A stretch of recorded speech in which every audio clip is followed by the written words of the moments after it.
فليعمل عملا صالحا ولا يشرك بعبادة ربه أحدا. بسم الله الرحمن الرحيم. إن الحمد لله نحمده ونستعينه ونستغفره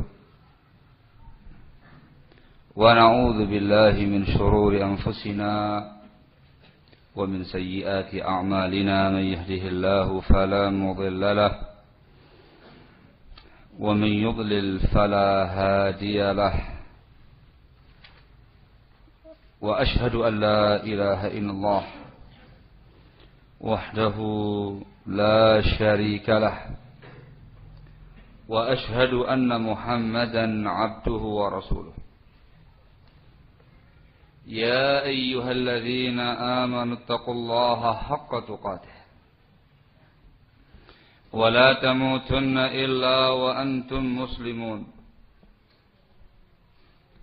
يا أيها الناس اتقوا ربكم الذي خلقكم من نفس واحدة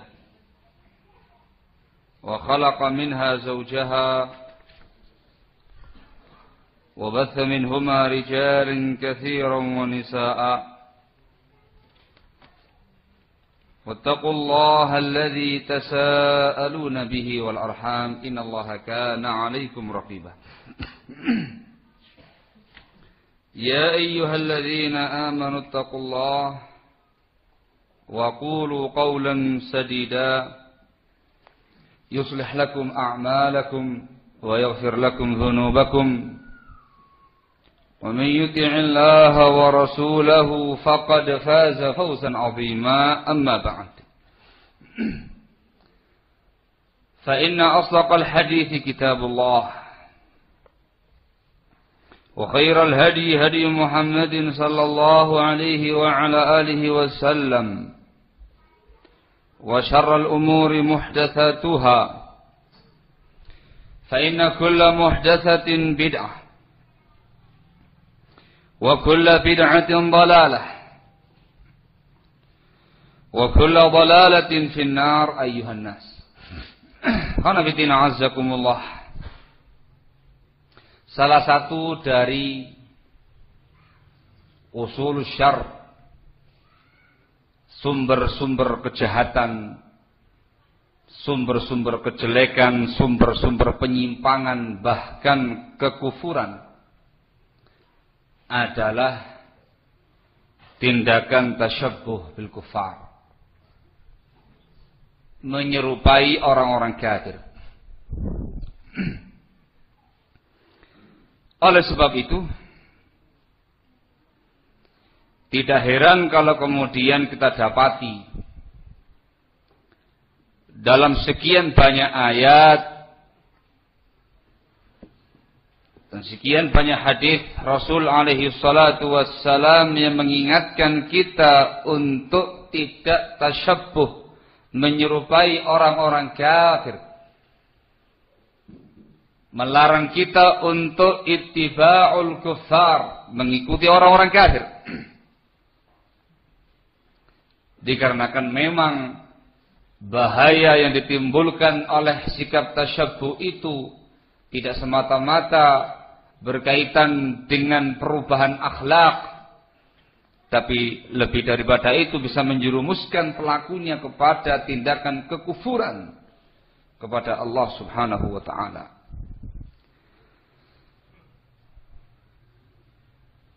Maka khanafitina azakumullah, mengangkat tema tasyabbuh ini, di samping memang sudah babnya sampai pada bab yang disebutkan muallif hafizahullah, juga memang perkara yang harus dan penting diangkat. Di satu sisi dikarenakan memang bahaya tasyabbuh tadi, yang nanti kita akan sebutkan beberapa ayat dan hadis yang menjelaskan tentang larangan tasyabbuh. Sisi yang lain ialah dikarenakan banyak dari kalangan kaum muslimin yang tidak faham atau yang jahil tentang makna tasyabbuh ini, sehingga banyak di antara mereka yang terjatuh pada tindakan tasyabbuh, sikap tasyabbuh dalam keadaan mereka tidak tahu, dalam keadaan mereka yakin bukan tasyabbuh, diyakini sebagai sebuah perkembangan, sebuah kemajuan, terutama di zaman modern semisal sekarang ini. Di sisi yang lain pula, ikhwan fillah azakumullah, dikarenakan ada pihak-pihak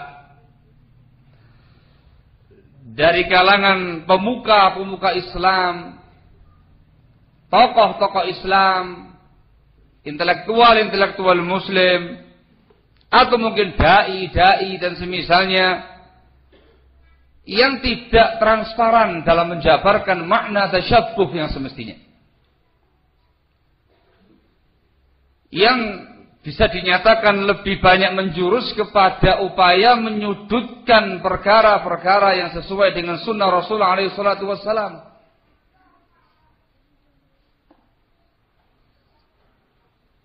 Sehingga tema terkait dengan tasyabbuh ini pas, sesuai dengan babnya, sesuai dengan kondisinya. Tasyabbuh bil kufar itu meliputi semua jenis orang-orang kafir, baik itu al-Yahud wan Nasara, ahli kitab, ataupun al-Majus, atau Wathaniyun, musyrikin penyembah berhala, penyembah api dan segala macamnya, yang disebutkan dengan kalimat musyrikin, atau yang disebut mereka semua dengan istilah jahiliyah. Tasyabbuh bil kufar ini, kaum muslimin khanafitina azakumullah, perkara yang jelas-jelas haram dalam agama. Ada beberapa ayat yang menjelaskan tentang larangan tasyabbuh. Di antaranya ialah ayat Allah Subhanahu wa taala yang disebutkan dalam surah Al-Jathiyah.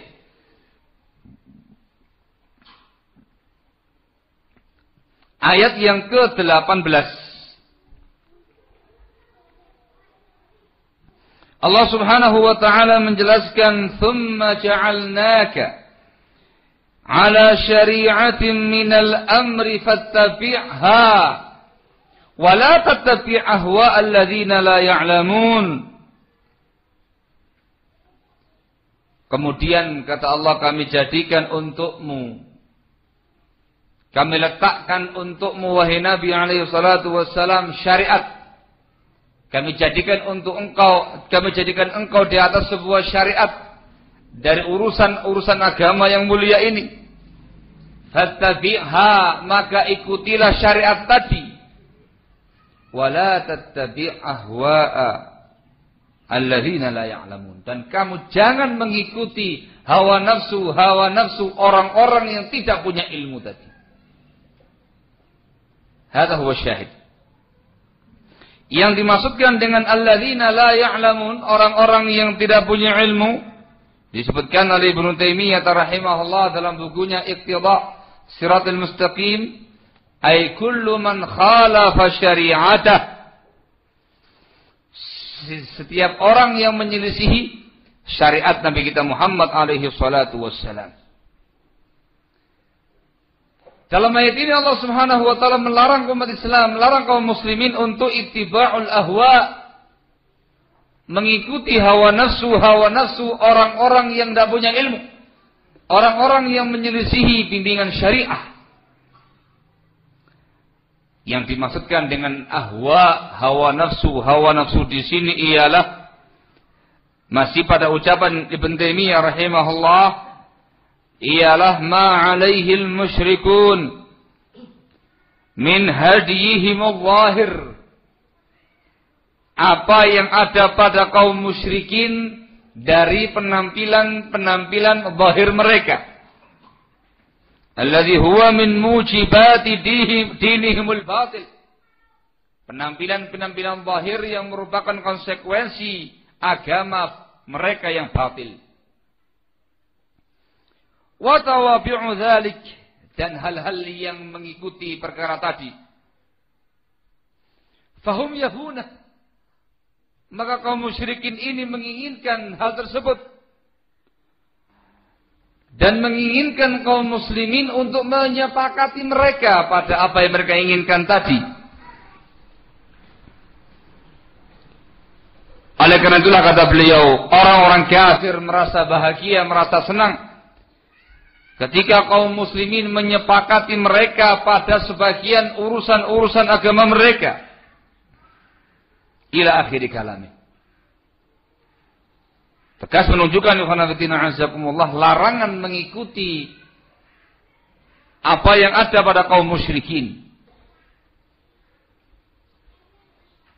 Maka ayat ini merupakan dalil yang cukup jelas yang menerangkan tentang larangan tasyabbuh bil kuffar. Ayat yang serupa disebutkan di Ar-Ra'd ayat yang ke-36 sampai 37.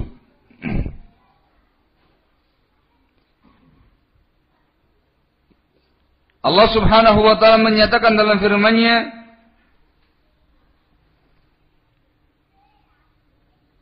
mengingatkan Rasulnya alaihi salatu wassalam tentang bahaya mengikuti kaum musyrikin tadi. Wala in ittaba'ta ahwa'ahum ba'dama ja'aka minal ilmi ma laka minallahi min waliyyin wala waq. Kalau seandainya engkau wahai Rasul alaihi salatu wassalam mengikuti hawa nafsu mereka setelah datang kepada engkau dari ilmu ini, maka engkau tidak akan mendapatkan wali, pelindung dan penjaga dari Allah Subhanahu wa taala. Ini juga ancaman dan kecaman dari tindakan mengikuti hawa nafsu mereka kaum musyrikin. Juga di Al-Hadid ayat yang ke-16.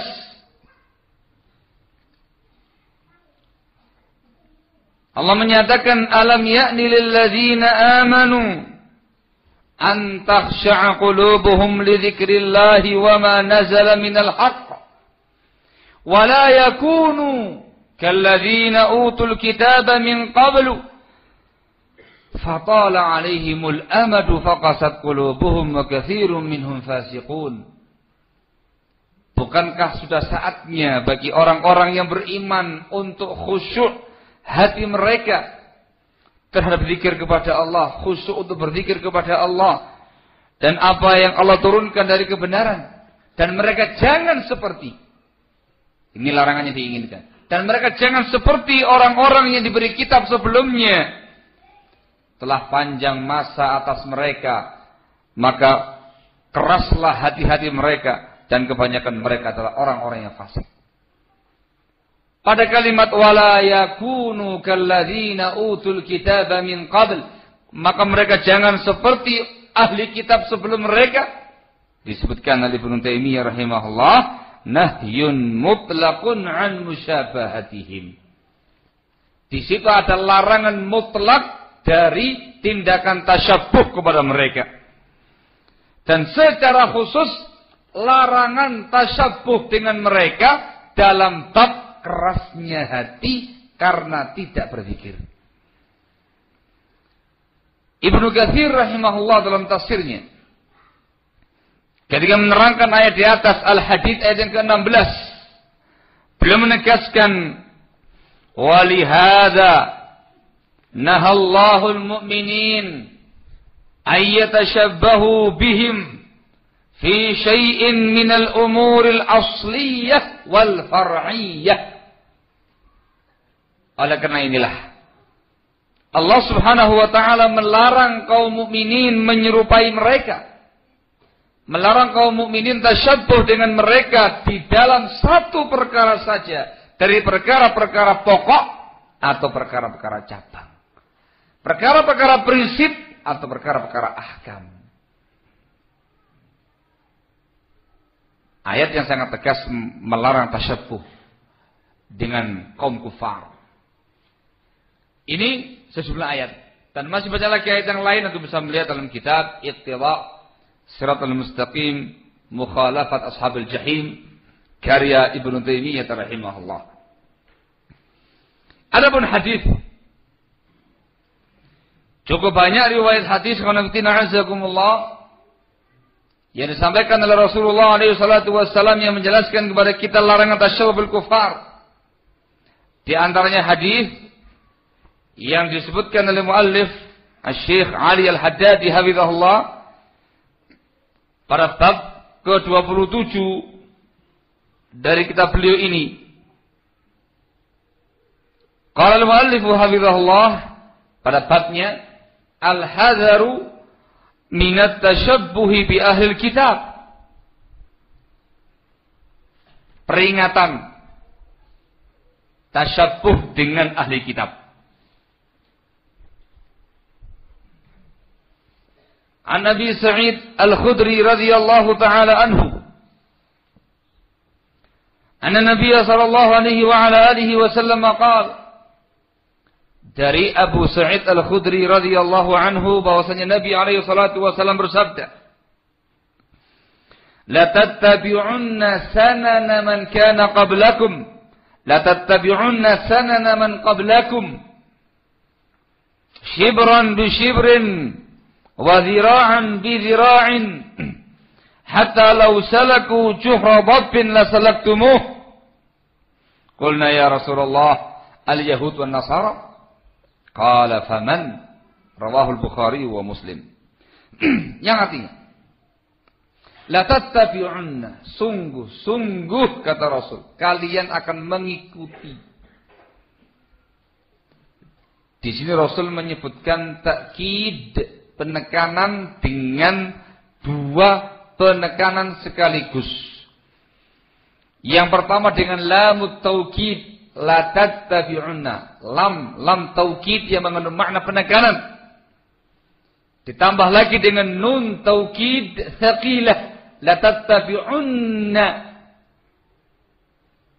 yang menunjukkan pasti dan pasti dan pasti akan terjadi apa yang disampaikan Rasul dalam riwayat ini. Sungguh-sungguh kata Rasul, kalian akan mengikuti sanana man qablakum. Dibaca sanana, dibaca sunana. Kalau sanana ada yang mengatakan mufrad, kalau sunana dikatakan jamak, yang artinya tariqah al-maslukah, jalan hidup yang ditempuh. Sehingga artinya sungguh-sungguh kalian nanti akan mengikuti jalan hidup yang ditempuh oleh umat-umat sebelum kalian. Sejengkal demi sejengkal. Itu maknanya. Artinya sama. Sejengkal ikutnya sejengkal. Sehasta demi sehasta. Artinya pas, mirip begitu. Mereka sejengkal, muslimin sejengkal. Mereka sehasta, muslimin sehasta. Mirip, pas, sama, plek begitu. Dengan orang-orang umat zaman dahulu kala. Kata Rasul, hatta law salaku juhra wabbin la salaktumuh. Hingga kalau seandainya mereka menempuh jalan biawak, lorongnya biawak, lubang biawak, niscaya kamu pun akan menempuhnya pula. Kenapa kok diberi permisalan dengan dab, biawak dan yang sejenisnya? Dikarenakan ya karena fitina azakumullah, yang namanya lubang biawak atau sarang biawak itu bentuknya spiral. Bentuknya itu macam-macam, artinya tidak lurus kayak leng gitu aja ya. Enggak, tapi dia muter-muter. Bikin leng sebelah sana, muter lagi sebelah sana, belok lagi, tembus sana lagi, terus begitu. Itu juhra dabbin. Artinya apa? Kalau seandainya umat-umat sebelum kalian menelusuri, menempuh jalan yang terjal, yang rumit, yang sulit, yang susah, maka kamu pun juga akan ikut menempuhnya pula. Para sahabat bertanya, ya Rasulullah, al-Yahud wa Nasara, apakah yang dimaksudkan dengan umat-umat sebelum tadi adalah al-Yahud wa Nasara? Beliau mengatakan, faman, siapa lagi kalau bukan mereka? Diriwayatkan oleh Bukhari wa Muslim. Karena riwayat ini berkaitan dengan al-Yahud wa Nasara, maka al-muallif menyatakan larangan atau mewaspadai tasyabuh dengan ahli kitab. Apakah tasyabuh itu khusus dengan ahli kitab? Jawabannya tidak. Sebab disebutkan dalam riwayat yang lain, Rasulullah SAW menyebutkan Persia dan Romawi. Disebutkan dalam Sahih Bukhari dari hadis Abu Hurairah radhiyallahu taala anhu wa arba. Rasulullah sallallahu alaihi wa ala alihi wasallam bersabda, "La taqumu as-sa'ah hatta ta'khudha ummati akhdha al-quruni qablaha shibran bi shibrin wa dhira'an bi dhira'in." Qila ya Rasulullah, ka Farisa war Rum? Qala wa manin nasu illa ulaik. Beliau mengatakan tidak akan bangkit hari kiamat sehingga umatku ini akan mengambil jalan hidup seperti yang diambil oleh umat-umat sebelumnya. Generasi-generasi yang sebelumnya. Sejengkal dengan sejengkal. Sehasta dengan sehasta. Kami tanyakan ya Rasulullah, apakah seperti Persia dan Romawi? Beliau mengatakan, siapa lagi umat manusia kalau bukan mereka? Siapa lagi yang dimaksudkan kalau bukan mereka? Romawi dan Persia itu bukan al-Yahud wa Nasara. Walaupun Romawi ketika itu beragama Nasrani, tapi Persia beragama Majusi. Romawi dan Persia itu diistilahkan oleh para ulama dengan sebutan A'ajim, orang-orang ajam. Intinya apa? Tasyabbuh itu tidak khusus kepada ahli kitab. Tetapi juga tasyabbuh itu meliputi orang kafir secara keseluruhan, baik di ahli kitab, musyrikin, majus, atau yang semisalnya. Lebih tegas lagi disebutkan dalam hadis yang lain, hadis yang sangat masyhur dari hadis Abdullah bin Umar bin Khattab radhiyallahu taala anhu arba, yang diriwayatkan Imam Ahmad dalam musnadnya, Abu Dawud dalam sunannya. Rasul mengatakan dalam sabdanya, "Wa man tashabbaha biqaumin fahuwa minhum." Barang siapa yang menyerupai suatu kaum, maka dia termasuk golongan kaum tadi. Umum, kaum. Antum lihat penjelasan dari Al-Imam As-San'ani rahimahullah dalam bukunya Subulus Salam.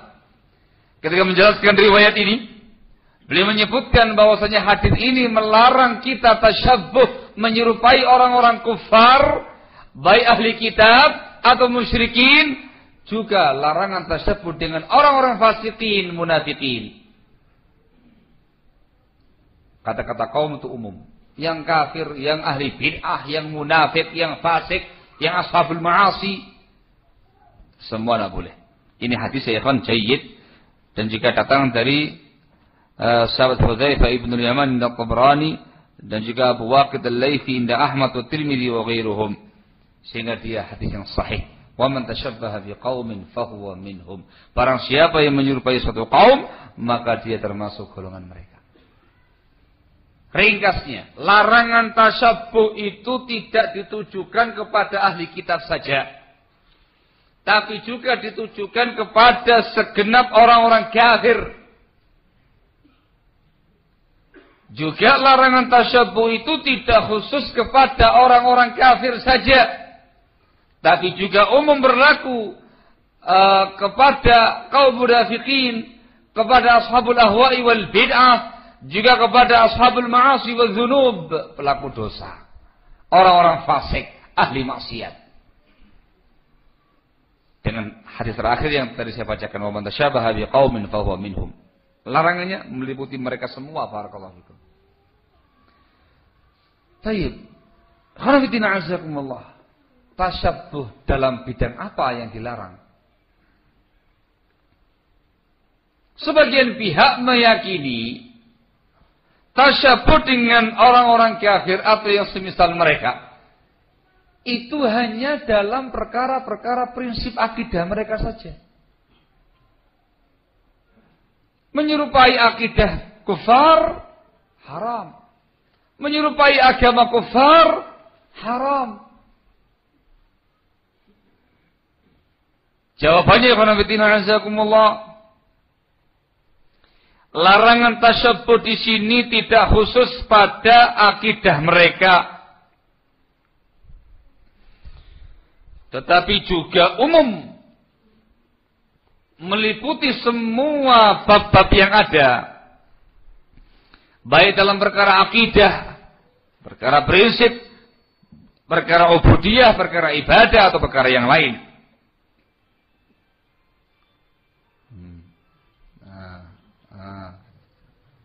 Iki masjid, kok diganti itu nadanya?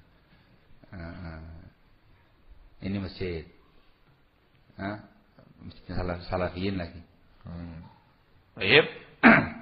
Sebagaimana yang saya sampaikan di atas penjelasan dari Al-Imam Ibnu Katsir rahimahullah, beliau mengisyaratkan bahwasanya Allah Subhanahu wa taala melarang kaum mukminin tasyabbuh dengan kufar dalam semua perkara, baik perkara asliyah atau perkara far'iyah.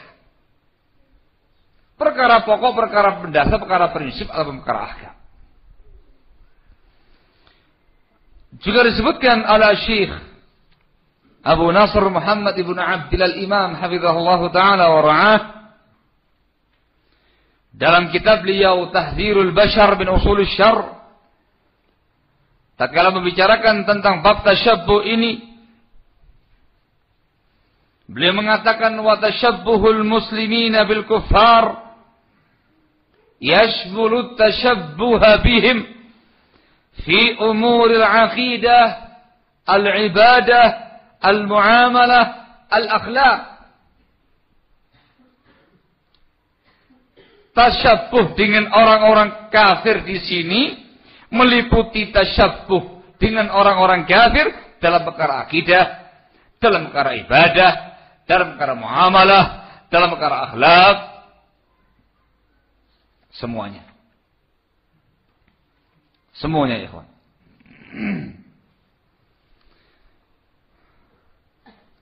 Ibnu Katsir rahimahullah juga menyatakan dalam tafsirnya ketika menafsirkan Al-Baqarah ayat yang ke-104.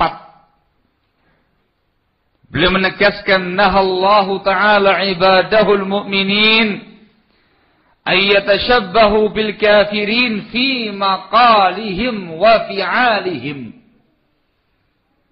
Allah Subhanahu wa taala melarang hamba-hambanya yang beriman untuk tasyabbuh dengan orang-orang kafir pada ucapan mereka dan perbuatan mereka. Akidah, ibadah, akhlak, muamalah, baik itu ucapan atau perbuatan, baik perkara asliyah atau perkara far'iyah.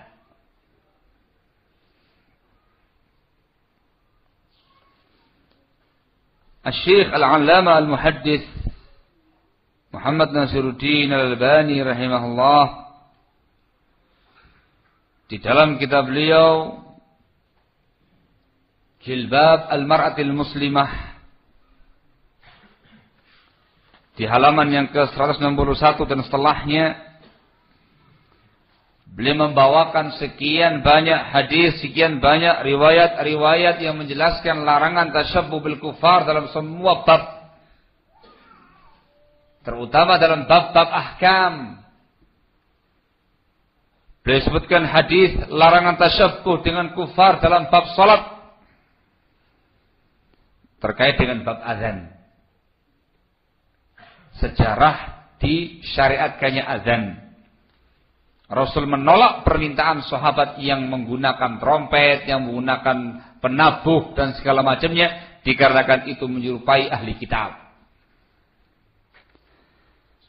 Dalam bab salat, dari mulai pembahasan masalah azan, terkait dengan masalah masjid, terkait dengan masalah salat menggunakan sandal dan segala macamnya, riwayat katsirah.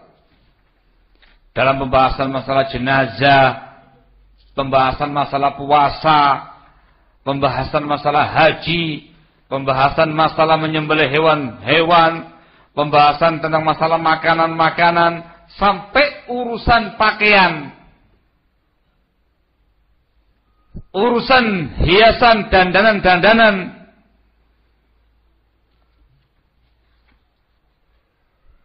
Disebutkan beliau membawakan hadis Abdullah bin Amr bin As radhiyallahu taala anhuma 'inda Muslim. Katanya Abdullah bin Amr bin As radhiyallahu taala anhuma, Ra'a Rasulullah alaihi salatu wassalam alayya thawbaini mu'asfarain. Rasulullah alaihi salatu wassalam pernah melihat aku mengenakan 2 pakaian mu'asfar. Mu'asfar itu pakaian kain yang dicelup dengan bahan usfur, bahan nabati namanya usfur, yang menghasilkan warna kuning orange. Ya, itu yang dilarang, itu namanya mu'asfar. Rasul pernah melihat saya mengenakan 2 baju mu'asfar, maka Rasul menyatakan, "Inna hadhihi min thiyabil kuffar fala talbasha." Ini adalah termasuk pakaian orang kafir, jangan kamu pakai. Itu menunjukkan apa ya, Fan? Menunjukkan bahwasanya tasyabbuh bil kuffar juga masuk hatta dalam bab masalah berpakaian. Nah, Ikhwan, dan beliau membawakan sekian banyak riwayat yang menjelaskan tentang masalah ini, masalah pakaian, masalah dandanan, masalah berhias dan segala macamnya, dalam perkara adab, dalam perkara adat istiadat dan segala macamnya, dalam semua hal. Sehingga tasyabbuh dengan kaum kufar, tasyabbuh dengan kaum munafikin, dengan ashabul ahwa'i wal bid'ah, dengan ashabul ma'asi wa dzunub, itu umum, meliputi semua hal. Dan secara khusus ialah larangan tasyabbuh dengan kaum kufar dalam hal berpakaian. Asy-Syaikh Al-Albani rahimahullah telah membawakan riwayat di atas yang saya bacakan tadi. Ketika larangan menggunakan pakaian dari mu'asfar, beliau mengatakan wa fi hadzal hadits an-nahyu an labsi thiyabil kuffar al-khassah bihim. Dalam hadis ini ada larangan mengenakan pakaian orang-orang kafir yang khusus bagi mereka. Dalam semua hal, ikhwan. Juga Syekh Al-Albani rahimahullahu taala menyatakan, saya bacakan kalam beliau, ikhwan, yang disebutkan dalam kitab Jilbab Maratil Muslimah di halaman 161. Beliau menyatakan, la yajuzu lil muslimin rijalan wa nisaa at-tashabbuhu bil kuffar sawa'un fi ibadatihim aw a'yadihim aw azyaihimul khassah bihim. Tidak boleh bagi kaum muslimin, baik itu laki-laki ataupun wanita, tasyabbuh dengan orang kafir, baik itu dalam perkara ibadah mereka atau hari raya mereka, atau model-model pakaian mereka yang khusus dengan mereka. Beliau mengatakan, wa hadhihi qa'idatun 'azimatun fi syari'ati al-islamiyyah kharaja 'anha al-yawm 'al asaf katsir min al-muslimin. Ini merupakan kaidah besar dalam syariat Islam. Ini kaidah larangan tasyabbuh dengan kufar, yang pada hari ini sangat disesalkan sekali. Banyak kaum muslimin yang keluar dari kaidah ini. Hatta alladzina ya'nuna minhum bi umuri ad-din wa ad-da'wah ilaih, hingga orang-orang yang dari kalangan kaum muslimin yang perhatian dengan urusan agama dan dakwah sekalipun keluar dari kaidah besar ini. Artinya tidak memahami tasyabbuh bil kufar, larangan tasyabbuh bil kufar, terjatuh pada tindakan tasyabbuh bil kufar. Tidak hanya orang-orang awamnya, bahkan juga kaum intelektualnya, kaum cendekiawannya, tokoh agamanya, tokoh masyarakatnya, dai-dainya, mubalik-mubaliknya, dan segala macamnya. Ma'al asaf. Barakallahu fikum. Maka jelas karena dari sedikit uraian-uraian di atas, bahwasanya tasyabbuh dengan kufar, al-yahud wal nasara atau musyrikin, atau ashabul ahwa'i wal bid'ah al-munafiqin, atau ashabul dzunubi wal ma'asi, itu umum meliputi semua bab-bab yang ada. Bab akidah, bab ubudiyah, bab akhlak, bab muamalah. Baik, perbuatan-perbuatan ataupun ucapan-ucapan mereka.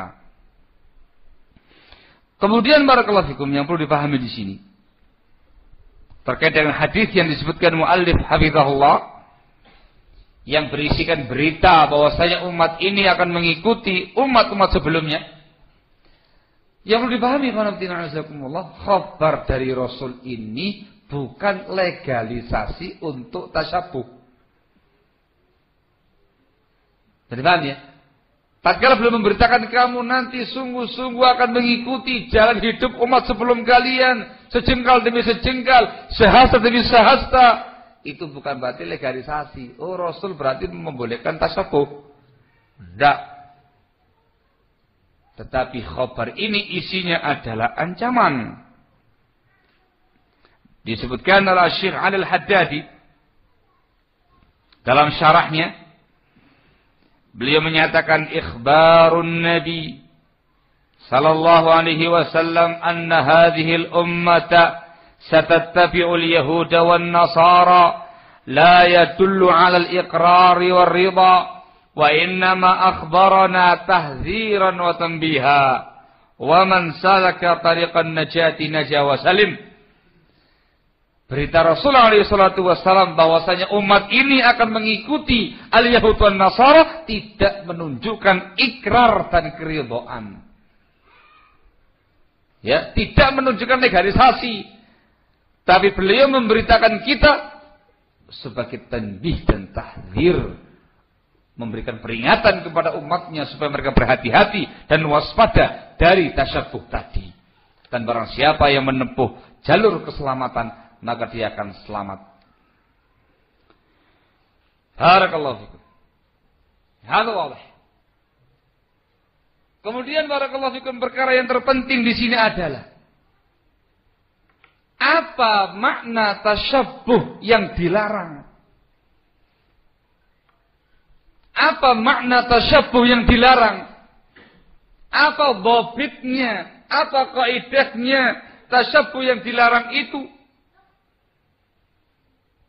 Ini pembahasan inti tentang tasyabuh. Jam berapa zuhurnya? Supaya ngomongnya enak ini. Jam 12. Nah, nih setengah 12. Jam berapa? Enggak. Taruh lagi anget-angetnya. Karena lagi jam 12 gitu zuhurnya. Sekarang ini. Hah? Sekarang ini. Allah Ustaz. Ini baru mau saya ginikan nanti. Dhabitnya apa? Allah Ustaz. Terus gimana? Sekarang dulu. Hah? Ini masih mau zuhur apa ada istirahatnya? Kalau masih kurang per jam lanjut. Hah? Hah? Zuhur jam berapa? Benar ini? Oh gitu. Oh ya sudah. Berarti ini langsung azan gitu ya? Ya khair, langsung azan. Setelah 2 rakaat qabliyahnya diiqamati, selesai mulai lagi. Dikarenakan cukup panjang pembahasan tentang tasyabuh ini. Barakallahu fikum. Banyak yang harus diluruskan. Barakallahu fikum. Ya khair, kita stop pada pembahasan dhabit tasyabuh. Insyaallah akan kita bahas setelah salat zuhur nanti insyaallah taala. Tafilah huna subhanaka wa bihamdika asyhadu an la ilaha illa anta astaghfiruka wa atubu ilaik. Tafadhalu hafizakumullah.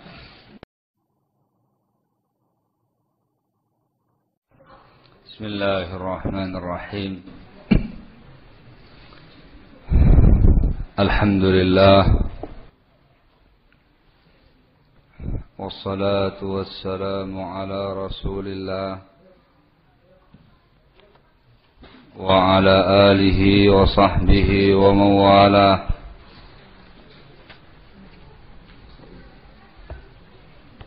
Amma ba'du. Khanafitina azakumullah. Telah kita sebutkan beberapa ayat Al-Quran dan juga beberapa hadis Rasul alaihi salatu wassalam yang menjelaskan kepada kita tentang larangan tasyabuh. menyerupai. Larangan tersebut meliputi larangan tasyabbuh dengan orang kafir, baik ahli kitab atau musyrikin, dengan beragam agama yang ada pada mereka. Juga larangan tasyabbuh kepada ahlul bid'ah wal munafiqin. Juga larangan tasyabbuh menyerupai al-fusaq, orang-orang fasik, ahlul ma'asi wa dzunub. Juga dijelaskan tadi bahwasanya larangan tasyabbuh di sini meliputi semua hal, baik dalam perkara akidah, perkara ubudiyah, perkara akhlak, perkara muamalah,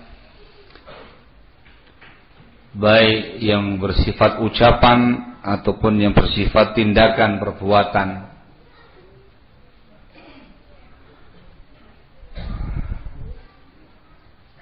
Kemudian barakallahu fikum, yang menjadi pembahasan penting terkait dengan bab tasyabbuh ialah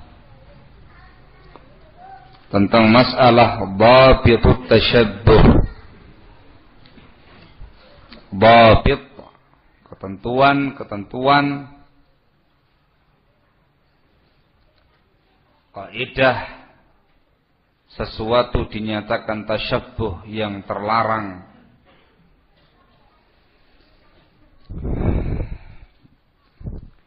Disebutkan dengan fitina azakumullah, secara langsung pembahasannya ala Syekh Al-Allamah Muhammad Nasiruddin Al-Albani rahimahullahu taala,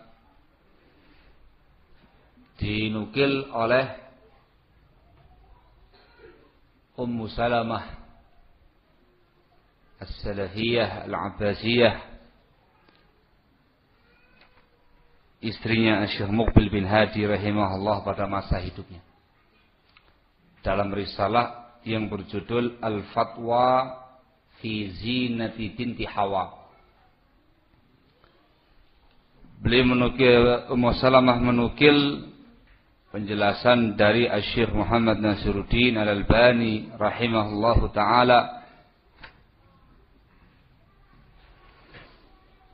Beliau menjelaskan di sini ada dua perkara yang perlu diperhatikan.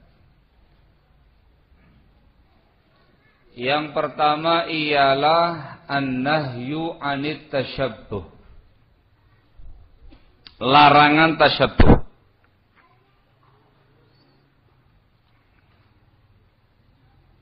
Yang kedua ialah al-amru bi mukhalafatihim. Perintah untuk menyelisihi mereka.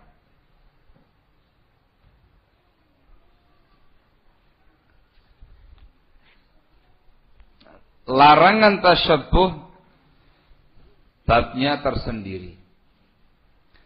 Perintah untuk menyelisihi ahli kitab, menyelisihi orang-orang kafir, babnya tersendiri.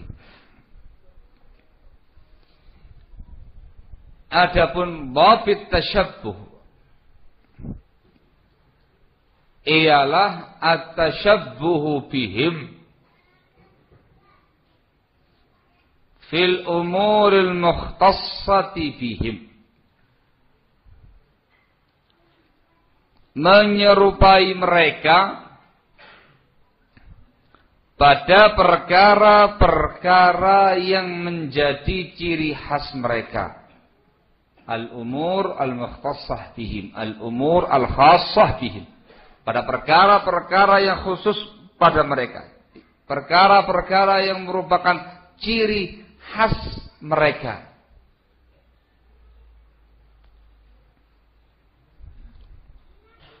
Itu dhabit tasyabbuh.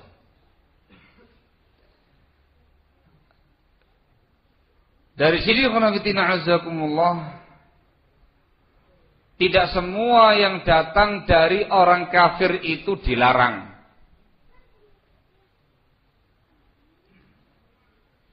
Yang dilarang ialah perkara-perkara yang menjadi ciri khas mereka, yang bersumber dari mereka, yang menjadi atribut mereka, menjadi rumus mereka, lambang mereka. Baik itu berkaitan dengan akidah, atau ibadah, atau muamalah, atau akhlak, atau hari raya, atau pakaian, atau yang lain-lainnya. Dalam semua hal. Al-umur al-mukhtassah bihim. Itu disebutkan juga yang saya bacakan tadi dari kitabnya beliau Jilbab Al-Maratil Muslimah. Belum menggunakan kata-kata al-khassah bihim. Juga ketika saya bacakan keterangannya beliau tatkala menjelaskan hadis Abdullah bin Amr bin As tentang al-mu'asfar, dikatakan itu hadis adalah larangan tasyabbuh bil kufar pada pakaian-pakaiannya khusus untuk mereka. Itu dhabitnya. Di sini qanatina azakumullah, itu tadi keterangan beliau. Di sini qanatina azakumullah, antum harus pahami. Sesuatu itu ada 3 perkara, 3 macam. At-taqsim thulathi. Kalau mau diklasifikasi barakallahu fikum ada 3 perkara. Yang pertama ialah al-umur al-mukhtassah bil kuffar. Awil munafiqin, awil fasiqin. Perkara-perkara yang menjadi ciri khasnya orang kafir, atau orang munafik ahli bid'ah, atau orang fasik. Ciri khas mereka. Yang kedua ialah al-umur al-mukhtassah bil muslimin, bil mu'minin. Perkara-perkara yang menjadi ciri khasnya umat Islam, ciri khasnya kaum muslimin. Dikarenakan ada nas-nas, dalil-dalil yang menjelaskan tentang fadilah-fadilahnya, keutamaan-keutamaannya, anjuran-anjuran untuk melakukannya yang itu merupakan sifatnya kaum muslimin, sifatnya kaum mukminin. Dan yang ketiga ialah al-umur al-mushtarakah. Perkara-perkara yang mana umat manusia bersyarikat padanya. Semua melakukannya, semua menggunakannya, semua mengenakannya, baik yang muslimin atau yang kafirin. Bukan ciri khasnya orang kafir, bukan pula ciri khasnya umat Islam. Umur mushtarakah. Tadi paham ya? Taksim thulathi. Adapun poin yang pertama yang merupakan ciri khasnya orang-orang kafir, inilah letak larangan tasyabuhnya. Kita tidak diperbolehkan, diharamkan, bisa hukum haram, bisa hukum bid'ah, bisa hukum kufur. Kita dilarang, diharamkan menyerupai orang-orang kafir pada perkara-perkara yang merupakan ciri khasnya mereka. Barakallahu fikum. Yang kalau antum melihat mereka, kamu katakan non-muslim. Ini non-muslim. Islam enggak begitu. Barakallahu fikum. Baik dalam perkara akidah, ubudiyah, akhlak, muamalah, ucapan, perbuatan, dalam semua hal. Barakallahu fikum. Dalam contoh perkara ubudiyah, syirik, al-ghulu fi salihin, melampaui batas dalam sikapi orang-orang saleh, menjadikan orang-orang saleh sebagai perantara dalam perkara ibadah kepada Allah. Ghulu dalam memuji dan menyanjung orang-orang saleh sampai pada tingkat mendudukkan mereka bukan pada tempatnya. Beribadah dengan cara tepuk tangan dengan bersiul, bukan tasbih. Ini beberapa contoh tindakan-tindakan akidahnya kaum kufar, ibadahnya kaum kufar. Paham ya? Itu nas, memang dalam Al-Quran dinaskan larangannya, dalam hadis juga dinaskan larangannya. Termasuk larangan agama, sekaligus menyerupai orang-orang kafir. Menjadikan kuburan sebagai masjid, atau membangun masjid di atas kuburan, atau mengubur mayat dalam kuburan dan semisalnya, itu perkara akidah. Contoh yang lain misalkan dalam perkara pakaian.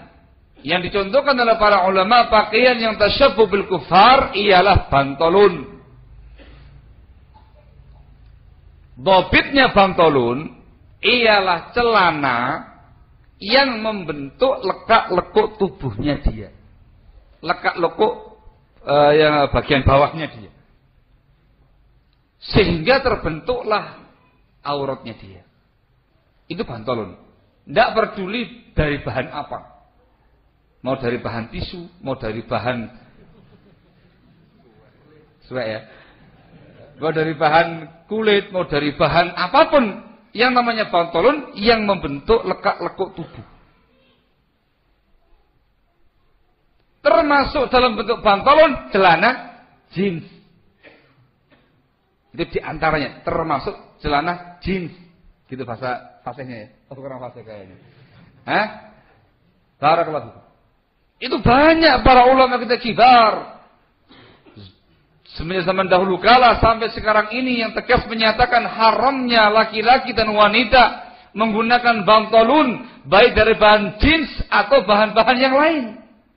Di antara alasannya yang pertama membentuk aurat, menampilkan aurat, yang kedua tasyabbuh dengan orang kafir. Ingat ya, yang dibahas sekarang bentuknya bukan bahan.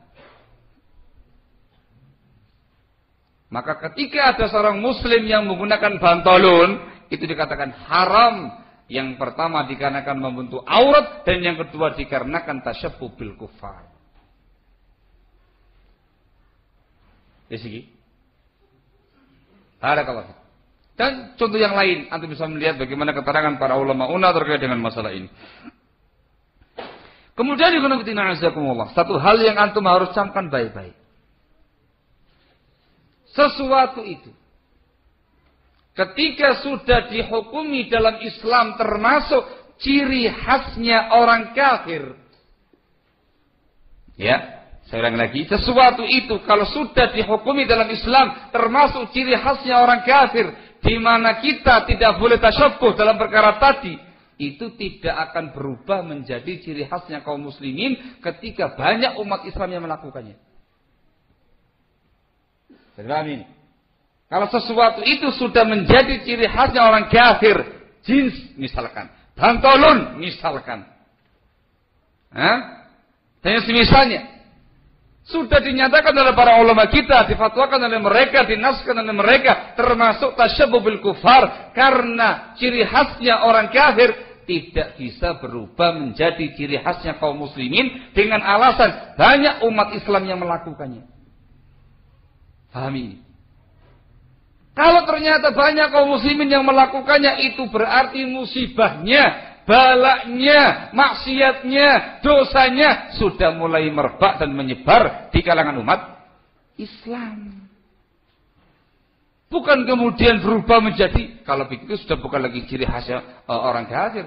Banyak muslimin yang pakai. Kalau begitu halal menggunakan jeans, boleh menggunakan pantolon. Atau pemahaman yang keliru. Saya tegaskan dikarenakan ada sebagian pihak yang mengatakan demikian. Oh, ini sudah bukan lagi ciri hanya orang Islam, orang kafir. Sudah banyak umat Islam yang mengenakannya, maka boleh menggunakannya semacam itu. Allahul musta'an. Hada kalam batil. Sesuatu yang sudah dinyatakan tasyabbuh bil kufar, yang dinyatakan haram dalam agama, terlarang dalam agama, tidak bisa berubah jadi halal dengan sebab kaum muslimin banyak yang melakukannya. Jadi paham insyaallah ya? Afwan ini. Saya dengar gede semua insyaallah. Misalnya ya, Pak. Antum semuanya tahu bagaimana pakaian kufar yang perempuan. Adalah pakaian yang membuka aurat, yang menampilkan aurat, yang serba mini, yang serba transparan, dan semisalnya, itu menjadi ikon orang-orang kufar yang fasik. Kan gitu ya? Ciri khasnya mereka, artis-artis mereka, dan segala macamnya mereka. Wadah.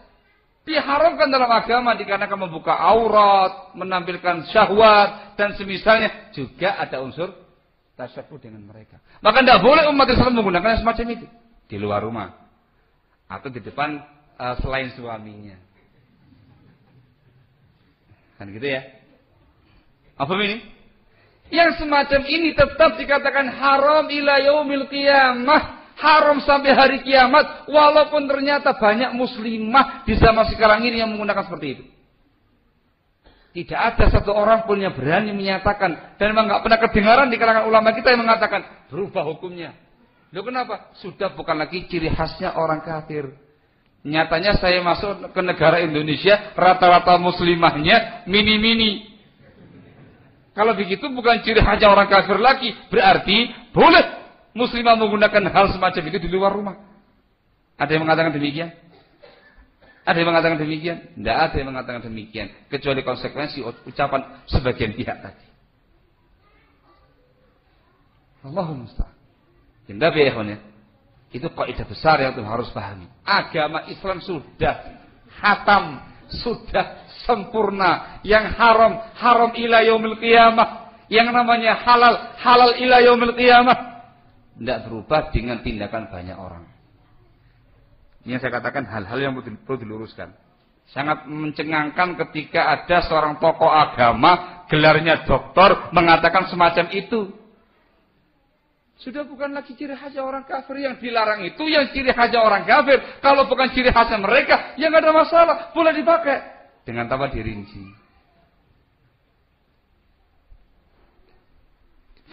Paham solehannya? Maka yang betul itu merupakan perkara prinsip. Kalau sudah dinyatakan ciri khasnya orang kafir dan dilarang dalam agama, termasuk perkara yang diharamkan oleh agama, maka tidak akan berubah menjadi mubah atau menjadi halal dikarenakan tindakan banyak pihak. Saya paham ya? Justru fenomena menyebarnya kerusakan umat gitu loh, yang harus diingkari, diluruskan, bukan dilegalisasi. Ini yang pertama. Sesuatu yang menjadi ciri khasnya orang kafir atau ciri khasnya ahli bid'ah atau ciri khasnya orang fasik. Inilah letak larangan tasyabuh dengan mereka. Adapun yang kedua, sesuatu yang menjadi ciri khasnya umat Islam. Dikarenakan memang dianjurkan dalam Islam, tadi perintahkan dengan perintah wajib atau perintah sunnah dalam semua hal. Yang kedua ini, kita diperintahkan untuk mengamalkannya, untuk menjalankannya. Kalau wajib diamalkan dengan wajib, kalau sunnah diamalkan secara sunnah. Kan gitu ya? Barakallahu fikum. Ini yang harus kita semarakkan, kita hidupkan, kita dakwahkan di tengah-tengah masyarakat. Perkara yang sesuai dengan sunnah, ciri khasnya kaum muslimin, dianjurkan. Banyak akidah Islam, ibadah Islam, akhlak Islam, muamalah Islam, semuanya bimbingan Islam. Barakallahu fikum. Contoh saja dalam perkara pakaian. Dikarenakan bab tasyabuh itu banyak dibahas oleh para ulama terkait dengan kita berlibas. Contoh dalam perkara pakaian. Kita semuanya tahu dalam bab berpakaian, barakallahu fikum, Islam memberikan pelonggaran. Hukum asal yang namanya pakaian adalah halal. Terkait dengan warna, terkait dengan bahan, terkait dengan model. Itu hukum asalnya adalah halal hingga ada hal-hal yang mengharamkannya. Nah begitu ya. Di antara yang haram yang ada unsur tasyabuh dengan orang kafir, membuka aurat, atau laki-laki menyerupai perempuan, perempuan menyerupai laki-laki, dan segala macamnya. Jadi haram dikarenakan ada nas larangan atau bahan tertentu yang diharamkan, warna tertentu yang diharamkan, selebihnya halal. Namun perlu diketahui, dalam Islam Ar-Rasul alaihi salatu wassalam memberikan bimbingan dan arahan kepada kaum muslimin untuk mengenakan pakaian yang paling afdal, pakaian yang sunnah, pakaian yang sangat dicintai oleh Rasulullah alaihi salatu wassalam. Dalam hadis yang diriwayatkan oleh Abu Dawud dalam sunannya dengan isnad yang sahih dari hadis Ummu Salamah radhiyallahu taala anha, Rasulullah sallallahu alaihi wasallam menyatakan, katanya Ummu Salamah, Ummu Salamah menyatakan, kana ahabbu thiyabi ila Nabi alaihi salatu wassalam al-qamis. Itu nas sahih langsung dinyatakan oleh Ummu Salamah radhiyallahu anha. Pakaian yang paling dicintai Rasul alaihi salatu wassalam adalah qamis. Barakallahu fikum. Qamis, tahu panjang yang dipakai sekarang ini, ada qamis. Barakallahu fikum. Itu pakaian yang paling beliau cintai. Menunjukkan ada jenis pakaian tertentu yang memang dianjurkan Rasul, disukai Rasul, berpahala bagi orang-orang yang mengamalkannya karena mencontoh Rasul alaihi salatu wassalam. Terkait dengan warna juga begitu. Ar-Rasul membolehkan semua warna. Yang penting bukan warna yang diharamkan. Namun di sisi yang lain, ada warna tertentu yang dianjurkan dipakai. Seperti hadis Ibnu Abbas radhiyallahu taala anhuma, Rasul menyatakan dalam hadisnya, "Ilbasu min thiyabikum al-bayad, fa innaha min khairi thiyabikum wa kafinu fiha mautakum." Hendaklah kamu wahai kaum muslimin mengenakan pakaian kamu yang warna putih. Itu termasuk pakaian kamu yang terbaik. Dan kafani orang-orang mati kamu dengan kafan putih. Perintah. Walaupun dikatakan perintah sunnah. Dikarenakan Rasul pernah menggunakan baju yang lain. Pernah menggunakan baju warna merah. Menggunakan baju warna hijau. Pernah menggunakan imamah hitam. Dan segala macamnya. Tapi ada warna tertentu yang diajukan sama Rasul. Yang semacam ini, ada unsur pahala bagi orang-orang yang mengamalkannya. Dianjurkan oleh Rasulullah alaihi salatu wassalam. Jadi paham ya? Walaupun yang lain boleh. Tapi ketika ada orang yang mengamalkannya satu ini, luar biasa. Berpahala, sangat dianjurkan. Dan itu yang diharapkan umat Islam mengenakannya. Artinya, dalam perkara pakaian ini tidak kemudian dianggap sebagai semata-mata budaya. Bukan dianggap sebagai semata-mata budaya. Tapi ada aturan syar'inya. Silakan Anda mengenakan pakaian apapun, model apapun, bahan apapun, warna apapun. Selama tidak melanggar syariat. Dan ingat, ada pakaian yang terbaik. Ada pakaian yang paling dicintai Rasulullah SAW. Dianjurkan bagi umat Islam untuk mengenakannya. Pakaian gamis, pakaian qamis, warna putih. Barakallahu fikum. Jadi paham ya? Sehingga bukan pembahasan budaya. Salah besar ketika ada orang yang menyatakan jubah itu pakaian orang Arab. Salah besar. Tapi yang betul ialah jubah itu, gamis itu pakaian sunnah. Libasun nabawi, pakaiannya Rasulullah SAW. Entah yang pakai orang Arab, yang pakai orang non-Arab, yang pakai orang Indonesia, yang pakai orang Amerika, yang pakai orang Inggris, itu semuanya bukan budaya. Tapi itu pakaiannya Rasul SAW yang paling beliau cintai. Dan beliau menganjurkan umatnya untuk mengenakan pakaian semacam itu.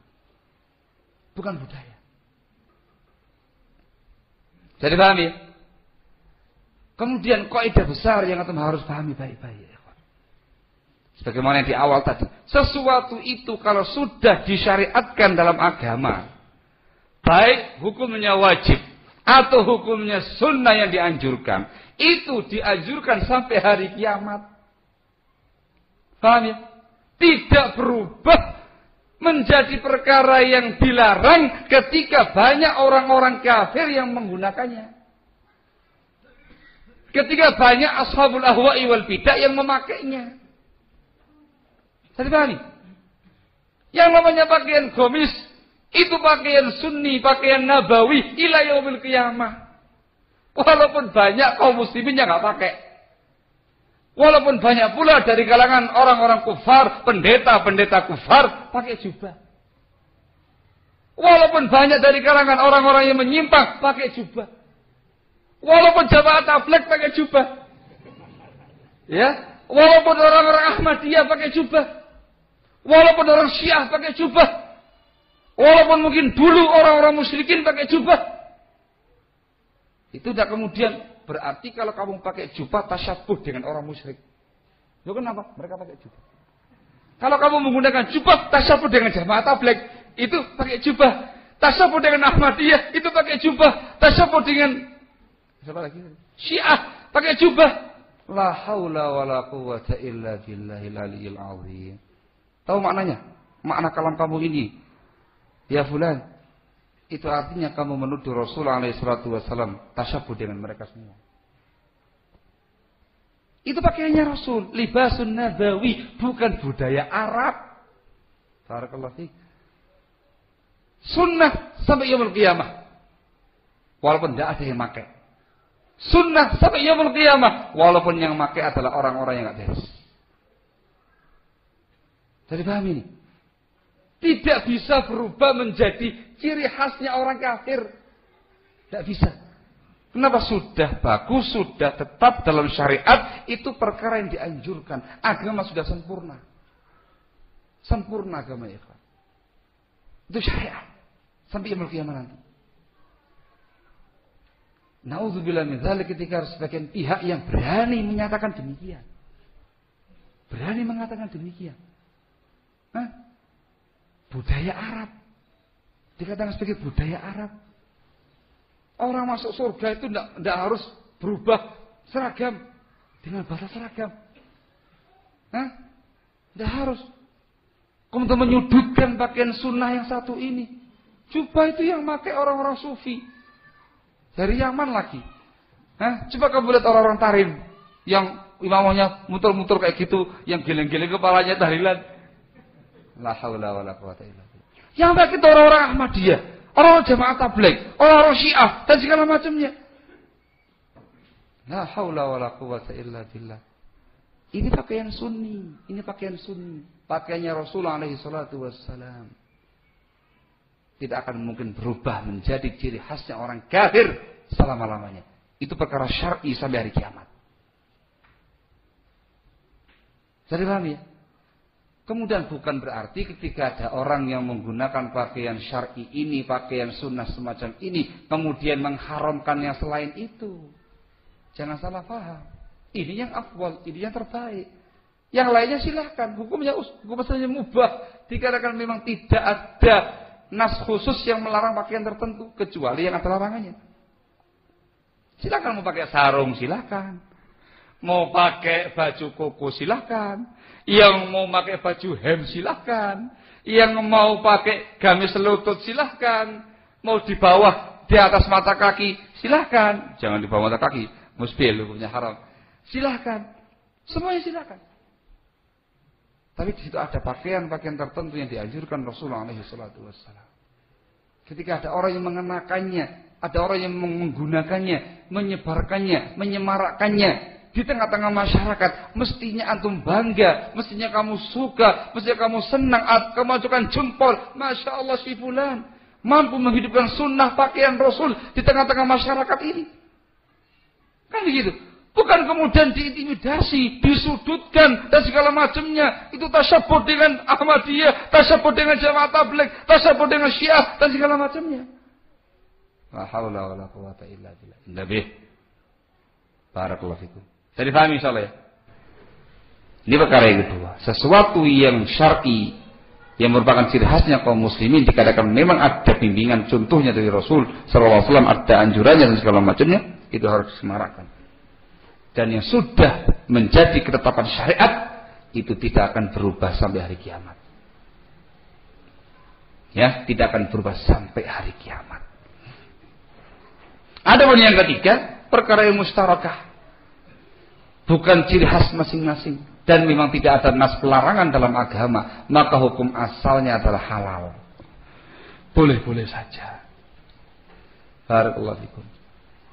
Antum mau pakai peci merah, antum mau pakai peci hijau, antum mau pakai peci yang warna-warni, ada motif-motifnya, ada mau pakai peci putih, mau menggunakan imamah putih, menggunakan imamah merah ada putih-putihnya, putih ada hitam-hitamnya, mau imamah hijau dan segala macamnya, silahkan.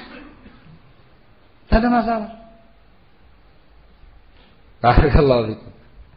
Di antara yang mustaraka barakallahu fikum ialah kaos dalam. Ya, selama di situ tidak ada unsur larangan-larangan agama. Kaos ini bukan ciri khasnya umat Islam, juga bukan ciri khasnya kaum kufar. Silakan pakai. Tidak ada masalah. Barakallahu fikum. Jas. Itu umur mustarakah. Bukan ciri khasnya orang kufar, juga bukan ciri khasnya kaum muslimin. Hukum asalnya halal. Silakan pakai. Songkok nasional. Arayakum. Songkok nasional. Juga demikian. Itu hukum asalnya adalah halal. Tidak ada mubah, tidak ada nas yang mengharamkan songkok nasional. Mau yang model begitu, ada yang songkok warna putih, songkok warna hitam itu pada umumnya, atau yang hitam yang ada motif-motifnya, ada yang putih dengan model songkok begitu, ada putih yang motif-motif dan segala macam, tidak ada masalah. Silakan dipakai. Selama tidak ada larangan dalam agama. Jadi paham ini? Bebas. Itu merupakan keleluasaan dalam Islam, kelonggaran dalam Islam, kemudahan dalam Islam. Luar biasa. Barakallahu fikum. Gitu ya. Ketika antum menyatakan itu boleh dan segala macamnya, itu silakan pakai. Dan jangan mengintimidasi atau menyudutkan pihak-pihak yang berupaya untuk mengenakan pakaian yang sunnah. Itu intinya. Dan pakaian bukan budaya. Pakaian itu berkaitan dengan bimbingan agama. Ada aturan-aturan agamanya. Barakallahu fikum. Batik. Batik. Boleh atau nggak boleh? Selama tidak ada hal-hal yang melanggar syar'i, bukan nggak ada makhluk bernyawanya dan segala macamnya. Batik silakan. Umur musyarakah. Hukumnya adalah halal. Barakallahu fikum. Gitu ya. Cuman jangan kemudian mengeluh-elukan batik. Dibangga-banggakan ini pakaian ahlul jannah. Allah musta'an. Ini pakaian bangsa, budaya bangsa kita. Pakai batik, menggunakan songkok putih, songkok hitam, putih. Pakai songkok nasional, pakai pakaian hitam. Ini budaya kita. Siapa bilang orang pakai batik gak masuk ahlul jannah? Allah musta'an. Terus kemudian setelah itu nyalakannya pakai jubah dan segala macamnya. Nggak demikian. Bahasa yang tepat barakallahu fikum. Hukum asal pakaian adalah halal, mubah. Warna apapun, bahan apapun, model apapun, selama tidak ada larangan-larangan agama. Tidak ada unsur tasyabuhul kufar, tidak ada gambar makhluk yang bernyawa, tidak membuka aurat, tidak tasyabuh dengan laki-laki atau dengan perempuan, tidak musbil, tidak ada hal-hal yang diharamkan oleh agama. Silakan pakai. Tapi di sana ada pakaian yang sesuai dengan sunnah yang paling dicintai Rasulullah SAW. Itu yang antum harus masyarakatkan, harus antum hidupkan, harus kamu bela, harus kamu banggakan di tengah-tengah masyarakat. Begitu. Barakallahu fikum. Wallahul musta'an wa la haula wa la quwwata illa billah. Itu bobit tasyabuh. Yang mana tuh ya, Pak? Tasyabuh yang dilarang itu ialah menyerupai orang-orang kafir atau menyerupai ahlul bid'ah atau menyerupai orang-orang fasik pada perkara-perkara yang merupakan ciri khas mereka. Ciri khas mereka. Ini perkara pertama. Larangan tasyabuh. Ini letak larangan di sebelah sini. Poin kedua, poin ketiga bukan termasuk demikian. Kemudian perkara kedua yang diingatkan oleh Syekh Al-Albani rahimahullahu taala ialah mukhalafatul kufar,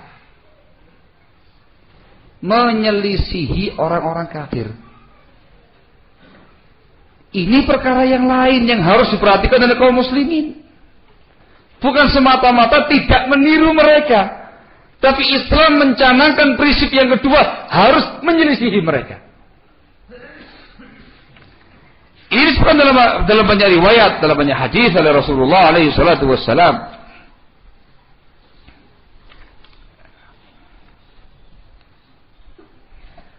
Di antaranya yang qanatina azakumullah,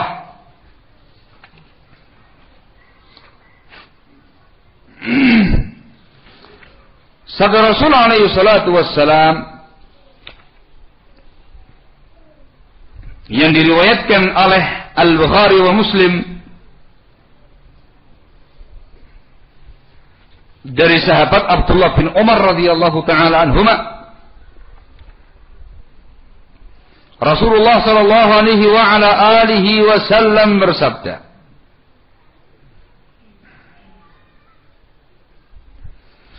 khaliful musyrikin ahfu asyawarib wa awfu al-liha. Beliau mengatakan khalifu al-musyrikin, hendaklah kalian menyelisihi orang-orang musyrik. Perintah apa ini, Pak? Perintah mukhalafah, bukan larangan tasyabbuh. Tapi perintah mukhalafah, perintah menyelisihi orang-orang musyrik. Selisihilah orang-orang musyrik itu. Rapikan kumis, lebatkan jenggot. Itu kata Rasul alaihi salatu wassalam. Disebutkan oleh Syekhul Islam Ibnu Taimiyah rahimahullah dalam bukunya Iqtida Shiratal Mustaqim ketika membawakan riwayat ini, kata beliau, fa amara sallallahu alaihi wa ala alihi wasallam bi mukhalafatil musyrikin mutlaqa. Ar-Rasul alaihi salatu wassalam dalam hadis ini memerintahkan kita untuk menyelisihi orang-orang musyrik secara mutlak. Menyelisihi orang-orang musyrik secara mutlak. Artinya dalam semua hal. Kamu harus menyelisihi kaum kufar, menyelisihi kaum musyrikin. Musyrikin dalam satu lembah, muslimin di lembah yang lain. Musyrikin perbuatannya A, muslimin perbuatannya B. Harus beda. Kemudian beliau memberikan syariat setelah itu. Ahfu asyawarib, rapikan kumis. Wa auful liha, panjangkan dan lebatkan jenggot. Ini amrun syar'iyyun, perkara yang perintah yang syar'i yang sudah menjadi ketetapan syariat yang tidak bisa berubah sampai kiamat. Perintah untuk merapikan kumis dan melebatkan jenggot. Artinya apa? Ini sudah jadi syariat baku. Walaupun di kemudian hari nanti, ya, musyrikin itu, orang-orang kafir itu melebatkan jenggotnya, merapikan kumisnya. Bukan berarti berubah hukum, kemudian kaum muslimin melebatkan kumisnya, mencukur jenggotnya. Tidak. Sebagaimana yang terangkan tadi ya ikhwan, sesuatu itu kalau sudah menjadi aturan Islam, sudah menjadi syariat Islam yang baku, itu tidak akan berubah sampai hari kiamat nanti. Paham ya? Perintah merapikan kumis, melebatkan jenggot sampai hari kiamat. Melebatkan jenggot hukumnya wajib, mencukur jenggot hukumnya haram sampai hari kiamat nanti, baik orang-orang musyrik menyelisihi atau menyepakati. Paham ya? Itu namanya mukhalafatul kuffar. Larangan tasyabbuh kepada mereka satu bab tersendiri, perintah menyelisihi mereka juga bab tersendiri. Dan itu dikerjakan langsung oleh Rasulullah SAW. Kita semuanya tahu terkait dengan sejarah disyariatkannya puasa Muharram. Ya. Ketika itu Rasulullah SAW berpuasa tanggal berapa ya Pak? Tanggal berapa? Tanggal 10 Muharram. Disebut dengan Asyura. Disampaikan oleh para sahabat, ya Rasulullah, sesungguhnya orang-orang Yahudi juga mengagungkan hari ini. Mereka mengatakan itu adalah hari di mana Allah Subhanahu wa taala menyelamatkan Nabi Allah Musa dari kejaran Firaun. Maka mereka mengagungkan hari itu dan mereka berpuasa pada hari itu. Maka Rasul mengatakan, idza kana al-'amul muqbil, kalau tahun depan nanti kita akan puasa pada hari ke-9. Itu dalam rangka apa? Mukhalafatul Yahud, menyelisihi orang-orang Yahudi. Supaya beda, jangan sampai sama antara puasanya muslimin dengan puasanya Yahudi. Kalau mereka puasa 10 Muharram saja, maka ini disunnahkan untuk umat Islam puasa 2 hari, 9 dan 10 dalam rangka menyelisihi mereka. Itu mukhalafah, menyelisihi kaum kufar. Jadi paham ya? Ada wadah. Dari sini yang harus dicampkan baik-baik. Tolong camkan baik-baik. Dari sini Islam itu meminta umat Islam untuk menampilkan keislamannya secara jelas. Membedakan diri mereka dengan kaum kufar. Membedakan diri mereka dengan ahlul bid'ah. Membedakan diri mereka dengan orang fasik. Tampil beda dengan syar'i tentunya ya. Tampil beda dengan syariatnya. Paham ya? Supaya jangan sampai terjatuh pada jangan sampai jatuh pada pembahasan tadi muwafaqatuhum. Dan supaya berupa bisa mengamalkan mukhalafatuhum, menyelisihi mereka semua. Beda. Tapi ingat sesuai dengan ketentuan syariat. Barakallahu. Dalam semua hal, dalam akidah Anda, ibadah Anda, akhlak Anda, muamalah Anda, sampai urusan pakaian Anda. Barakallahu. Artinya yang dianjurkan di sini bukan semata-mata pakaian yang boleh, gitu. Bukan semata-mata berpakaian yang boleh, tapi lebih daripada itu yang dianjurkan adalah pakaian-pakaian yang sunnah untuk membedakan antara kamu dan orang kufar. Barakallahu. Boleh. Selama tidak ada larangan. Tapi yang dianjurkan ialah tampil beda dengan syariat. Oleh karena itulah merupakan ciri khasnya ahlu sunnati wal jamaah al-mutamassikin bil kitab was sunnah ialah idharus sunnah, menampilkan sunnah, wala yakhafuna lawmata laim. Tampil beda dengan syariat dalam semua hal, juga di dalamnya terkait dengan masalah berpakaian. Barakallahu. Ketika antum menggunakan pakaian semacam ini, untuk menggunakan sarung, menggunakan baju hem atau baju koko, menggunakan peci, antum keluar sana, orang nganggap antum Nasrani atau Muslim? Jawabannya Muslim. Tampil beda namanya dengan syariat. Antum keluar menggunakan pakaian gamis yang mungkin selutut, menggunakan sarung, menggunakan peci, antum keluar dikatakan Muslim atau dikatakan non Muslim? Muslim, tampil beda. Barakallahu fikum. Gitu ya. Apalagi antum keluar menggunakan pakaian sunnah sesuai dengan sunnahnya Rasul, menggunakan gamis segala macamnya. Ketika antum keluar, masya Allah, dikatakan Muslim. Bukan semata-mata Muslim ya, Pak. Muslim militan. Ini gak sembarangan Islamnya ini. Tenanan ini Islamnya ya, Pak. Ada mau salah, ada orang-orang tertentu ini, orang ini. Luar biasa ini. Dalam masyarakat kita ya, karena Allah pada umumnya mereka justru segan dengan orang-orang berpakaian demikian. Ya Pak ya? Iya. Di sebagian tempat, di banyak tempat, apalagi yang umumnya orang Indonesia kan sufiah kan gitu ya. Segan dengan pakaian tadi, dikiranya Pak Yai. Ini nggak sembarangan. Loh salah, loh bener, segan mereka. Artinya nggak berani macam-macam gitu loh, segan. Ya walaupun sebagian pihak antipati. Kalau antipati di tempat-tempat tertentu, maka antum ganti dengan pakaian lain yang sesuai dengan syariat dan tidak melanggar syariat. Yang antipati dengan jubah atau mengganti dengan sarung, dengan baju koko dan segala macamnya, tidak ada masalah. Yang penting tampil beda dengan syariat. Barakallahu fikum. Naam ya Pak. Barakallahu fikum.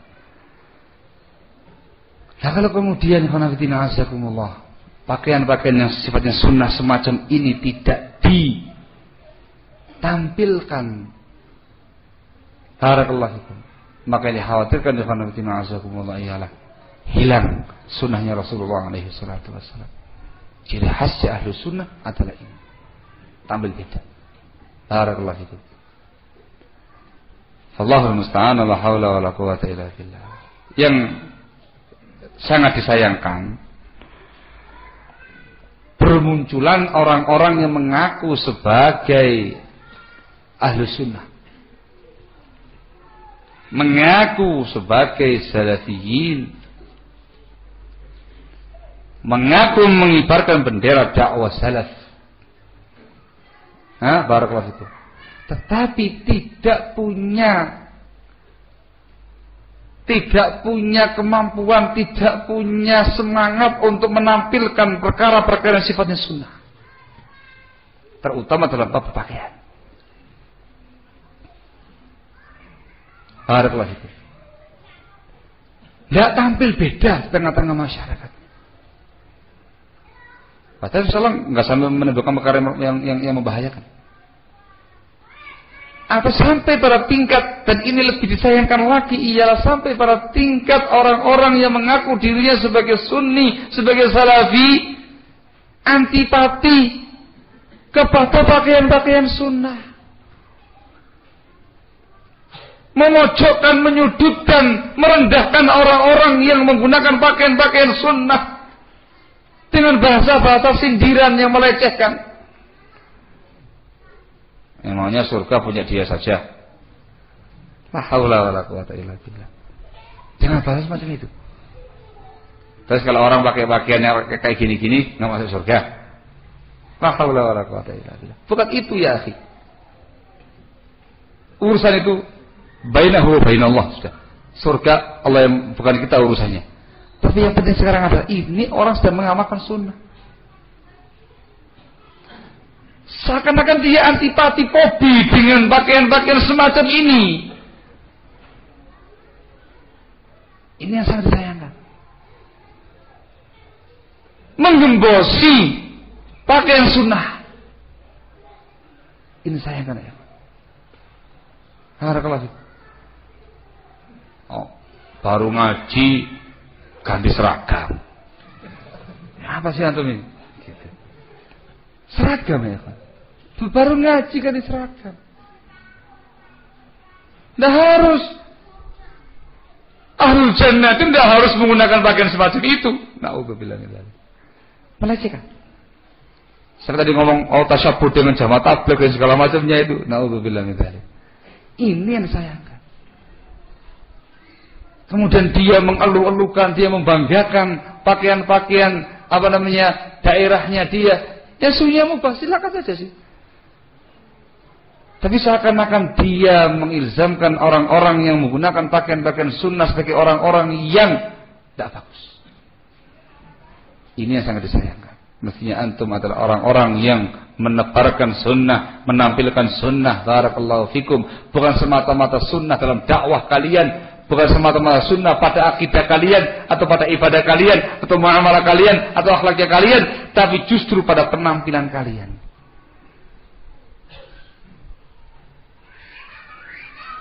Barakallahu fikum.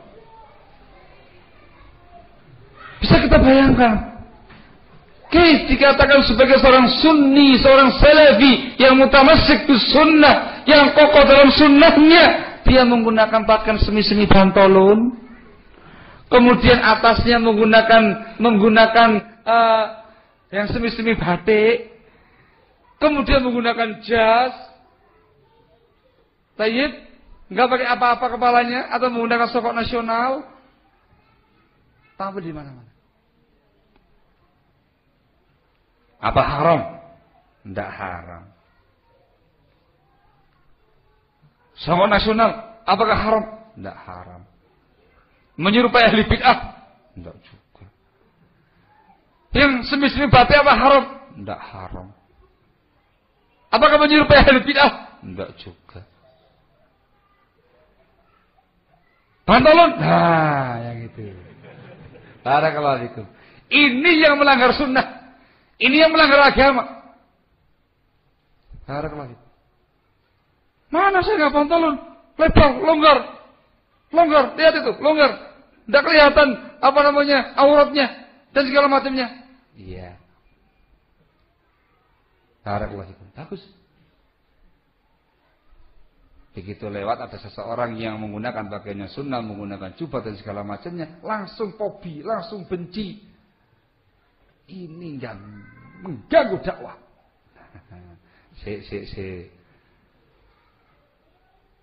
Ini orang-orang yang sok suci. Nah, sebentar. Ini merasa dirinya sebagai ahlul jannah sendiri. Loh. Saya tenang. Yang semacam ini yang kita sayangkan. Barakallahu fikum. Mestinya Anda, wahai dai salafi, wahai dai sunni, apalagi Anda keluaran dari pendidikan yang di sana para ulama yang mengajar kamu, kibarul ulama, masyaikhud dakwah, kamu belajar sama mereka semua, belajar kitab sunnah. Mestinya kamu tuh menampilkan pakaian-pakaian sunnah, menampilkan pakaian yang paling dicintai oleh Rasulullah SAW. Kalau kamu merasa masih khawatir, masih takut-takut, kamu suka, kamu ridho, kamu bahagia dengan orang-orang yang mengamalkan sunnah tadi. Jangan kamu intimidasi, jangan kamu sudutkan, jangan kamu lecehkan, jangan kamu hinakan. Mestinya kamu acungi 2 jempol untuk dia. Allahul musta'an. Ini yang sangat disalahkan zaman sekarang. Padahal pengetahuan saya juga barakallahu fikum ketika para ulama-ulama ahlu sunnah yang mereka undang kemari, saya perhatikan tidak ada tuh yang ganti pantolon. Setahu saya tidak ada tuh yang ganti semi-semi batik gitu, yang pakai jas gitu. Ada nggak ya, Pak? Hah? Kayaknya tidak ada. Perasaan kalau kesini ya pakai jubah semua, jubah imamah, gitu ya. Kenapa tidak kamu intimidasi syekh kamu tadi itu? Kenapa enggak kamu rendahkan syekh kamu tadi itu? Syekh, Anda merusak dakwah. Dakwah kita jadi berantakan, terkesan eksklusif, tidak memasyarakat gara-gara Anda. Ada yang berani? Allahul musta'an, la haula wala quwwata illa billah. Al-muhim ya ikhwan. Ini dhabit yang antum harus camkan baik-baik. Saya ingatkan satu hal yang sangat penting. Jadi orang Islam itu jangan pasang target rendah. Yang hanya puas dengan hal-hal yang sifatnya mubah. Jadi umat Islam itu pasang target tinggi. Yang terus berlomba-lomba untuk mengejar sesuatu yang paling afdal, yang paling mulia, yang terbaik dalam agama ini. Islam. Itu bimbingan Islam, fastabiqul khairat. Apa yang maksud? Jangan merasa puas. Yang penting kan tidak haram kan Ustaz? Menggunakan sarawi lebar, menggunakan semi-semi batik, menggunakan songkok, nasional sana kemari, khutbah Jumat dan segala macam, masya Allah gitu. Apa haram Ustaz? Tidak. Ya sudah, yang penting ada haram. Gitu. Allah Ustaz. Iya tidak haram. Tapi kamu kerjakan yang sunnah. Kau tidak pernah kelihatan kamu mengerjakan hal-hal yang sifatnya sunnah, yang disukai oleh Rasul, yang dianjurkan sama Rasul Sallallahu Alaihi Wasallam. Itu namanya pasang target rendah. Nah kalau yang pasang target rendah itu dai-dainya, LC-LC-nya, MA-MA-nya, dokter-dokternya, lah ya apa madu'unya? Agak Evan? Dan ternyata nyata pada madu-madu mereka itu orang-orang yang taklim kepada orang-orang semacam ini enggak tampak pada mereka termasuk di sunnah yang kokoh. Kenapa? Podo ambek gurune. Barakallah. Ya Pak ya? Ciri khas mereka adalah pantolon dan kuku. Paham ya? pasang standar rendah. Barakallahu fiik. Kita nggak mengharamkan yang halal, tapi yang kita anjurkan sekarang pasang target tinggi. Selagi kamu punya kemampuan dan diberi kemudahan oleh Allah Subhanahu wa taala, pasang target tinggi, kerjakan, amalkan perkara-perkara yang paling afdal. Itu umat Islam, itu ahlus sunnah. Terutama tokoh-tokoh agamanya, tokoh-tokoh masyarakatnya, alim ulamanya, dai-dainya, mubalek-mubaleknya, itu contoh umat. Contoh umat. Barakallahu fikum. Harus menampilkan yang paling afdal, yang terbaik. Wallahul musta'an, la haula wala quwwata illa billah. Memang zaman sekarang ini Allahul musta'an. Kita diuji dengan berbagai macam tipe orang. Yang kafir masih banyak, propaganda kufar masih banyak, yang dari kalangan ashabul ahwa'i wal bid'ah juga demikian, yang dari ashabul ma'asi wal dzunub, orang-orang ahli maksiat, orang-orang fasik juga demikian. Sudah seperti itu diganggu lagi, dicoba lagi, diuji lagi dengan orang-orang yang mengatasnamakan dakwah. Ini yang Allahul musta'an, ujian dan cobaan bagi kita semua. Ala kulli hal, kembali kepada pembahasan kita ya khanafatina azakumullah. Ar-Rasul alaihi salatu wassalam melarang kita untuk tasyabbuh bil kuffar dengan makna tasyabbuh yang disebutkan oleh para ulama tadi. Larangan menyerupai kaum kufar pada perkara-perkara yang merupakan ciri khas mereka. Barakallahu fikum. Adapun terkait dengan asbab tasyabbuh, sebab-sebab kenapa kok banyak bermunculan tasyabbuh bil kuffar, ini cukup banyak ikhwan. Disebutkan oleh Syekhul Imam Syekh Muhammad Ibn Abdul Imam hafizahullah dalam kitab beliau Tahdhirul Bashar min Ushul Syarr. Saya bawakan dengan global bahwasanya sebab tasyabbuh dengan kufar di antaranya ialah lemahnya ilmu syar'i dan lemahnya iman pada keumuman kaum muslimin. Ya, lemahnya ilmu syar'i dan lemahnya iman di kalangan kaum muslimin. Kalau mungkin bahasa yang pas untuk negara kita, jahilnya kaum muslimin dengan ilmu agama dan lemahnya iman mereka.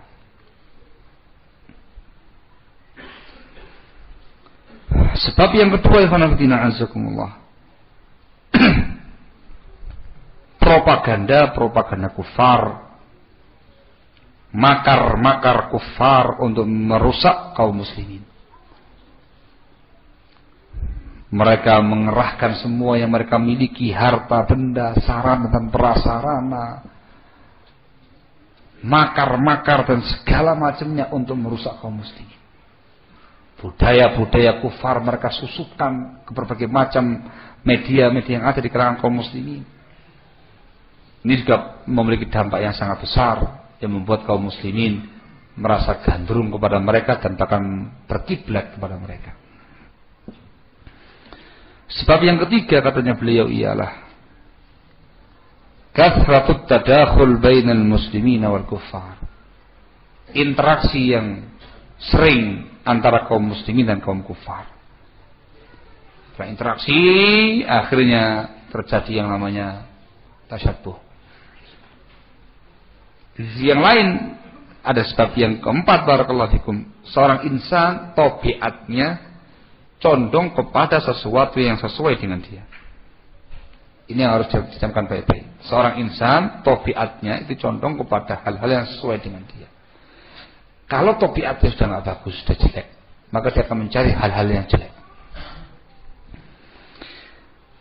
Barakallahu fikum.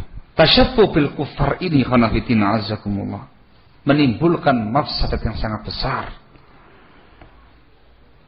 Di antaranya kata beliau, kata Syekhul Imam, dampak negatif tasyabbuh bil kufar ialah hancurnya, runtuhnya prinsip al-wala wal bara dalam Islam.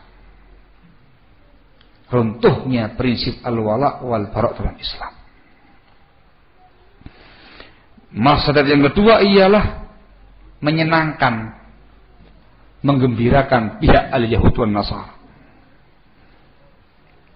Dengan kaum muslimin tasyabbuh bil kuffar, mereka senang, tepuk tangan mereka, berhasil makar-makar mereka dan misi-misi mereka.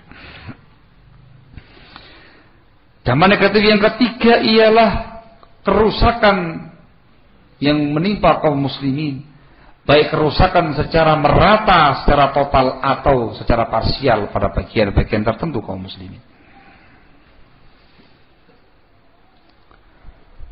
Mafsadat yang berikutnya ialah al-Yahud wan Nasara secara khusus memiliki keleluasaan untuk menguasai kaum muslimin. Dikarenakan muslimin sudah tasyabbuh dengan mereka, berkiblat kepada mereka, sehingga gampang dikuasai, gampang diperangi. Dan yang kelima kata beliau hafizahullah ialah kaum muslimin akan meninggalkan agamanya. Kaum muslimin akan meninggalkan agamanya sesuai dengan kadar tasyabbuhnya. Semakin dia tasyabbuh dengan kufar, maka semakin hilang bagian-bagian agamanya. Makanya ada yang total, ada yang sebagian. Ada yang tasyabbuh itu menjerumuskan dia kepada kekufuran dan kesyirikan. Ada pula tasyabbuh yang menjerumuskan dia pada kebid'ahan. Ada pula tasyabbuh yang menjerumuskan dia dalam perkara kemaksiatan dan dosa besar. Mengerikan sekali ya, sehingga mafsadatnya itu terkait dengan masalah prinsip dan semuanya. Belum lagi terkait dengan kerusakan moral, kerusakan akhlak, pergaulan yang melanggar batas syariat dan segala macamnya. Sangat banyak yang namanya dampak tasyabbuh ini. Wallahul musta'an. Wala haula wala quwwata illa billah. Adapun upaya untuk menyelamatkan diri dari tasyabbuh bil kufar, yang pertama ialah menjauhkan diri sejauh-jauhnya dari sikap tasyabbuh bil kufar. Camkan baik-baik, tasyabbuh bil kufar perkara yang haram, harus dijauhi dengan sejauh-jauhnya. Barakallahu fiik. Tayyib. Solusi yang berikutnya ialah harus diyakini oleh setiap muslim dan muslimah bahwasanya kaum muslimin tidak butuh kepada apa yang ada pada kaum kufar.